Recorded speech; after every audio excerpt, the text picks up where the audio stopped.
this is our opportunity to connect with one another in a way that we wouldn't be able to do face-to-face. So I'll welcome everybody. Thanks so much for joining the Thursday Pivot. For those of you who don't know me, my name is Lori Power, and I'm a group benefit specialist. I build intentionally designed benefit plans. And one of our promises to our clients is to always be consistently responsive. And it's the consistently responsive that led me to contact Elke. I first met Elke when she was being introduced or interviewed through Corporate Connections. When she was being interviewed, like you just said so many things that resonated for those of us who are in the service industry and dealing with customers and trying to understand the customer experience. And so that's why I reached out to Elke and I said, I really do need to get to know you more. Can you take a moment and tell us a little bit about your business and how you get started and your focus with working with the customer experience? Great, and thank you very, very much, Lori, for inviting me. I really think this is a great opportunity, and what you're doing to continue the kind of discussions on different topics, I really think that's pretty cool of you. So thank you for doing it. So my name is Elke Steinwender. I am the president and founder of Mayutic. Mayutic, what we do is we help companies. Essentially, our mission is to help companies gain a better understanding of their customers, their market, and what we do is we facilitate the change towards a customer-centered kind of collaborative organization and hard services that we do. So there's surveys, research, but a lot of workshop facilitations, coaching, training, support to really make that transition from how do we become kind of departmental oriented, sales, marketing, and so on, towards a company that is really client-centered. So how do we manage that change and bring our whole team along with the vision of it? So I've been doing this for, well, Mayutic's been in business for 9 years. So in that 9 years, we're six facilitators, 3 in France, 3 in Montreal. We've supported over 200 organizations over that time. And before I always say when I was working, like right now I'm not working, but when I used to work, I headed marketing in 22 countries at my last position. So how do you do that facilitation? How do you break those silos so that people can have that same one experience, whether you're in Moscow or in Dallas, Texas? That was basically my job throughout my entire career, facilitating that change. So it's 9 years with Mayutic, but yeah, 20 some odd. I stopped counting at 20. We ladies, we don't have to say how long we've been doing this. Yeah. One of the items that resonated with me during our conversations is, and I was saying this to Jordan and Tim just before we started, was, you know, if our customers were always satisfied, we'd have no need for a complaints department or a customer service department. Take me through a little bit about that conversation on how you approach it from the bottom and work your way up with that customer experience. Yeah, well, my first job when I got out of university, I had a bachelor's in marketing, and you could either go in sales or work in an agency. And I had a young child at the moment. It was just not feasible, like the lifestyle. So I went to manage a call center. I'm not sure that was any easier, but essentially when every single marketing promise was broken, it came to me and to my team, and that's what we did. And we were 8 people plus me fixing broken promises, which was essentially that sometimes. And what I realized over that course of the time, at first, my first reaction, I was in my 20s, I'm like, how come they don't know what we're doing, right? It was very, I was kind of combative. I was also 20. And then what I realized is they don't actually know what we can and cannot do from a certain end. So what I realized is that there was a huge disconnect between sales and marketing. Like the marketing department was completely at the other end physically of where I was. I was with the warehouse guys, and they knew the customers probably more than the marketing and salespeople, because they had to go install the equipment, and they had a completely different relationship. So what they said, what they did, and it really molded, I think I was there for 4 years, it molded my view of what is marketing. And what I always say is that marketing is the promise that you make, and your brand is the promise that you're able to keep. And really, when we talk about reputation of a brand, your reputation is all the promises that you were really able to keep with your customers.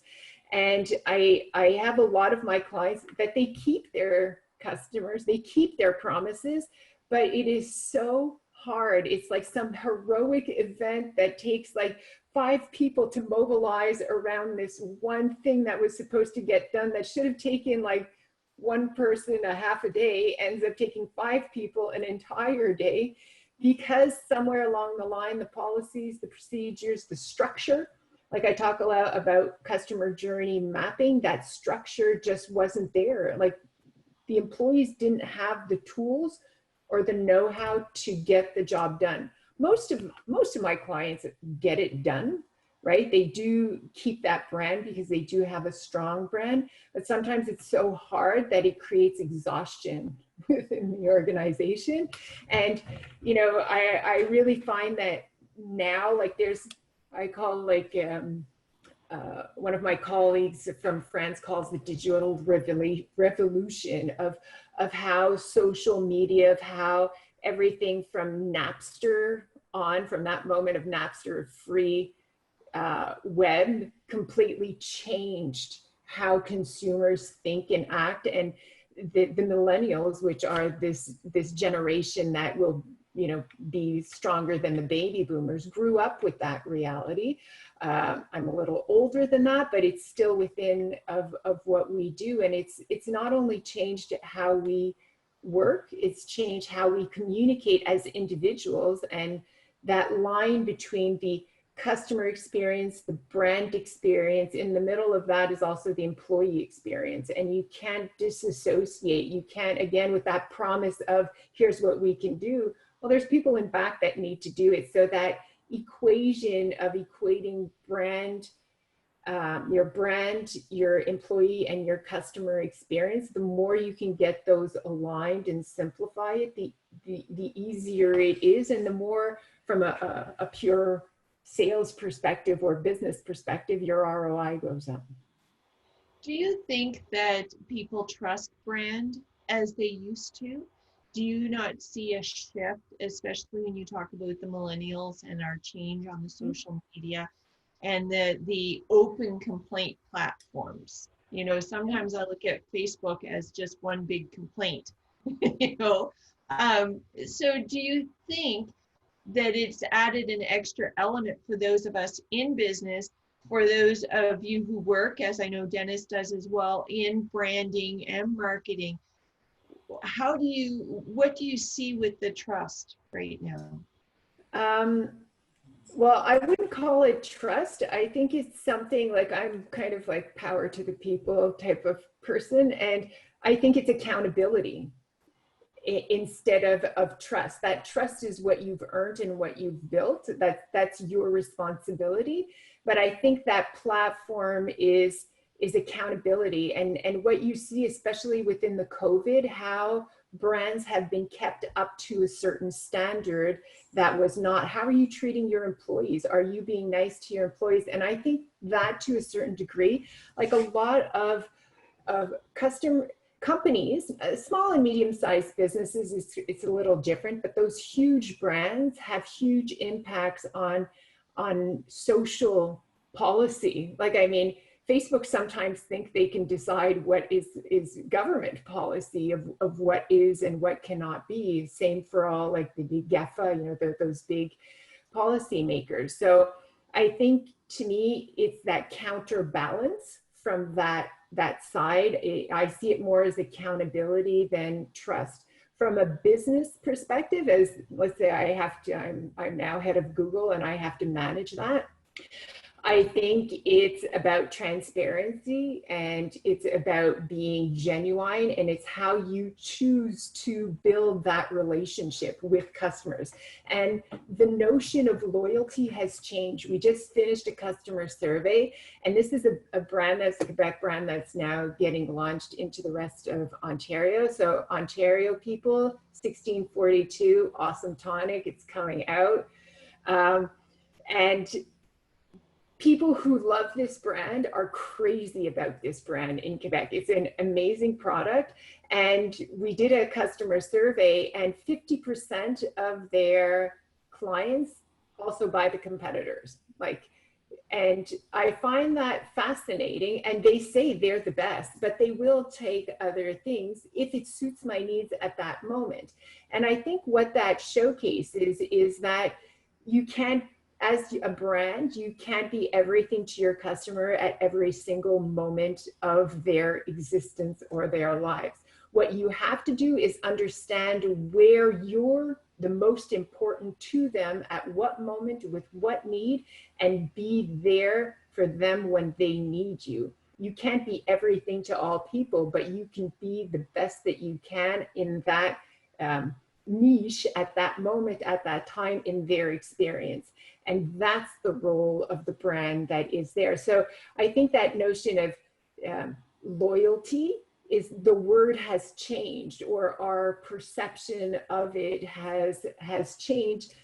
I don't see it necessarily as negative. I see it as a different reality that companies need to adapt to. It also means you have to be present. You have to show up.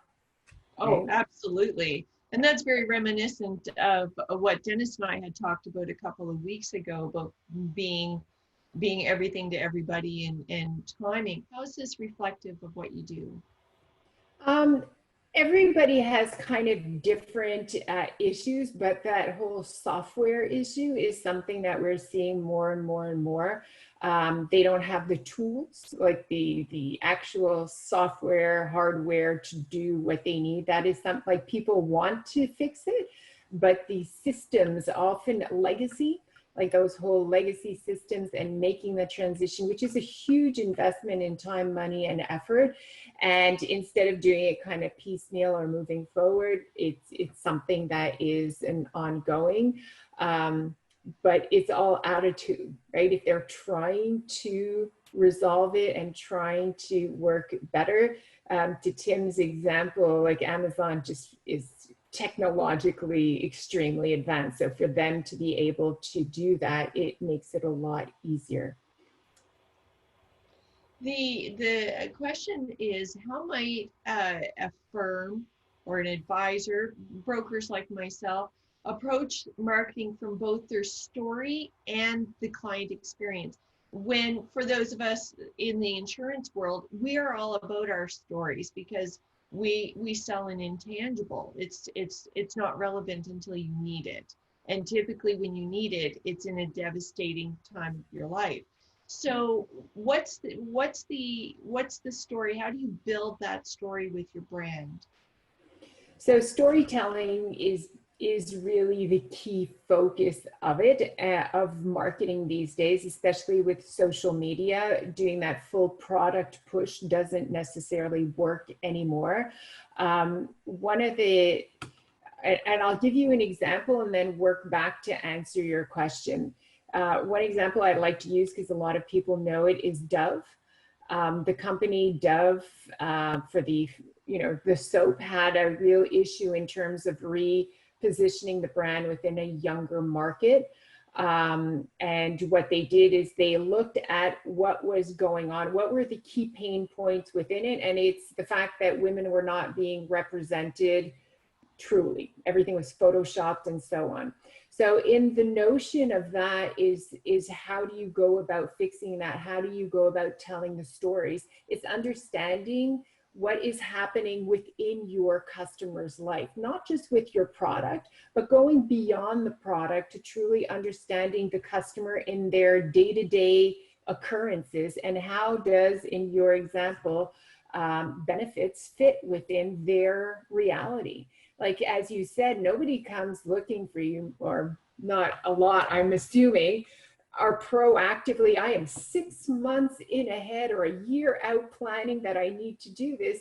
Most people like, oh, my plan is up and I need to fix this. I'm just going by, well, my own behavior on that front.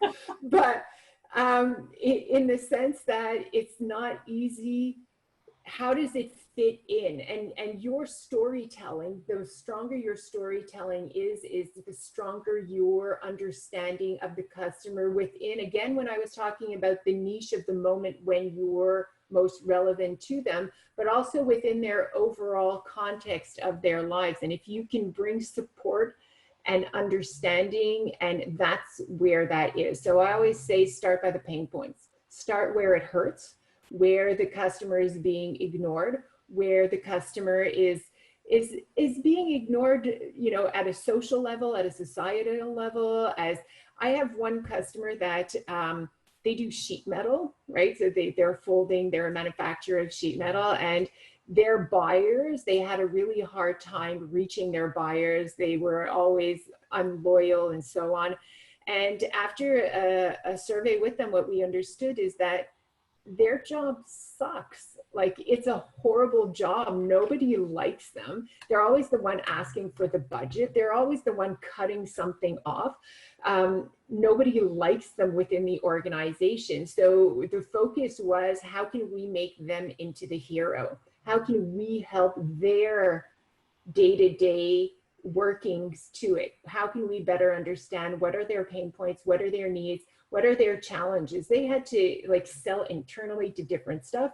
And then we developed the storytelling. Then it was really B2B sales, but we helped the sales force address the sales individuals, the purchasers, in a completely different way. And that changed their focus. It increased their sales and the POs that they were getting, because once they got one PO, they were okay, but it was just getting them to commit to that one moment. So that's kind of concrete examples. What do you say when you're working with customers, though, and those of us who are in service, and I think all of us are in some form of service and sales world here, what do you say when you're working with a potential client of yours that perhaps blames the customer for their own bad experience, and it happens over and over again? Well, you know, those things happen, and that's why we have a customer service. How do you overcome that barrier of, call it ego? Yep. Well, usually it's bringing the voice of the customer. I mean, if they're at that point, probably employees have said it before, they're not going to listen to me any more than they are going to listen to the other people within the organization, but they will listen to the customer. And usually what we do is that we enter in, like, our Percepto is, what do you think of our competition? Who is our competition? Why do you buy from them? And then it's like black, white on paper. Here's why I buy from my competition. And it's usually all the little pain points that they were trying to say. And then people are like, usually, you know, the people who don't want the change are like, oh, I'm surprised I didn't know this. And everybody else is going like this. Yeah, we knew what it was. So it kind of depends on that aspect, but usually that's the easiest way. If you have it straight from your customer, then it becomes a business choice what you do about it, but it's not a perception. And if you have enough, statistically, this is the reality that you are faced with. And that makes a huge, huge difference. It's not me saying it. It's not people in the staff. These are what your clients are saying. Take me through what success looks like when you're working with a company. I want to know, you know, basically a Pygmalion example where you took it from here and you moved it to here, and that's what success looks like. You know, a company that just couldn't seem to get it together, but they had a great product or service or something, and then you took it to the other side. What does that look like? Usually My customers are usually not always like, it's not horrible, right? Like they don't go from like it's all or nothing. What you see, and it's more in a continuous improvement type of situation. So one of them that I like to think of is a packaging distributor. That's like, so we've completed that mandate, a packaging distributor in Quebec. And what they had as a problem is that they had a huge database, a huge number of clients that were just sitting there, and they were losing sales to the competition of full of different things that they have. And what I noticed when we did the customer survey is customers would say, I'm buying from you this, but it's too complicated to buy this other service from you, so I'm just going to the competition to do that. And what we did is we essentially sat down the heads. At first, we sat down the heads of the different departments, and they were like, well, that's ridiculous. It's not hard to do this, and blah, blah, blah. And then we put the employees, and then they're like, oh yeah, like I can't do this. And so by mapping essentially the customer journey, they were able to see. And what I think is the biggest thing is the echoes. Like the echoes of, let's say a year later, I go back in and I hear people, their jargon has changed. They're talking about their personas. They're talking about, they're not talking in silos. They're talking about steps in the journey instead of their departments. So once that verbiage has changed, then it's a lasting change. It's alignment. It's moved to a cultural standpoint. It's not just an initiative, right? So when I leave and I come back and I'm just re-talking to different people and I see a new employee, because they're like, oh, you could come meet Elke, you weren't there. And they're speaking like things that we did a way back. I'm like, good job. Like now it's done. Like it belongs to them, because the whole point of Meutic and the name Meutic, it's a Socratic philosophy that means that you have the answer within you. Like only through dialogue and discussion can you get to that answer. And the idea is not that I bring the answers, that they have it already. They just need to standardize it everywhere. So I like that approach. It's looking at it.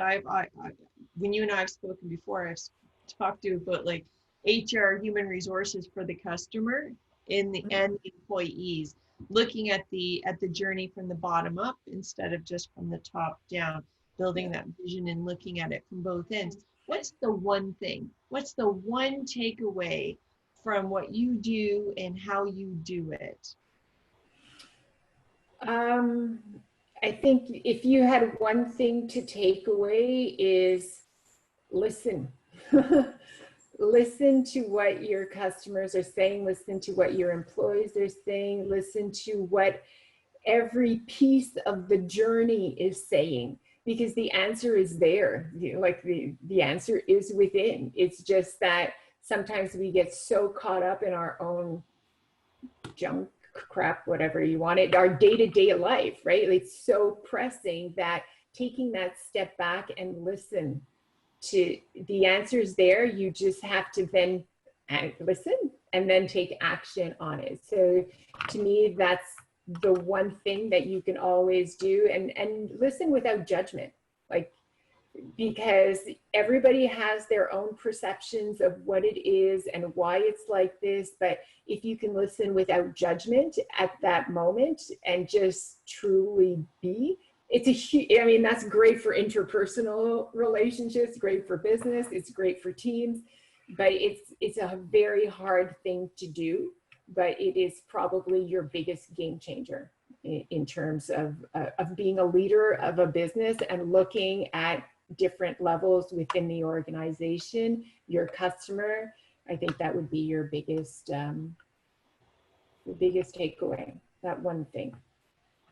How might you convey appreciation to clients in spite of social distancing in our new reality? Because this is where we are in engagement with our customers, with our employees, with all aspects of our business, really.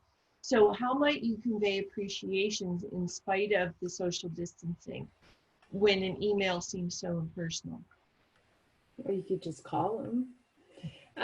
What I like to do as well is just do what I call like those interviews. When I was at Mad Science, my last job, and I still do it now with customers, but every second Friday, I would ask customer service, give me people to call.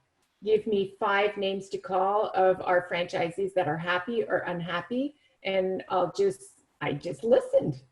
And that, what it builds trust. And sometimes I could say, I can't fix that. I can hear it, I can share it, I can't take action to it. These are the 3 priorities we decided, but it's noted and it's there. And if they actually know that you're doing that in a true, authentic fashion, that it makes a huge, huge difference. When I was working there, we were having a huge, there were class action suits coming at us from our different franchisees within the network. People were not happy campers. And within a 2 to 3 year period, we changed that dynamic. And just being there to listen, it was that huge difference, and that appreciation, just picking up the phone or doing a Zoom call and asking questions, I think is the greatest way. What is your reality? What is doing now? Sometimes that we do this for our clients, and we just do customer calls for them to see, like we're looking for something in specific.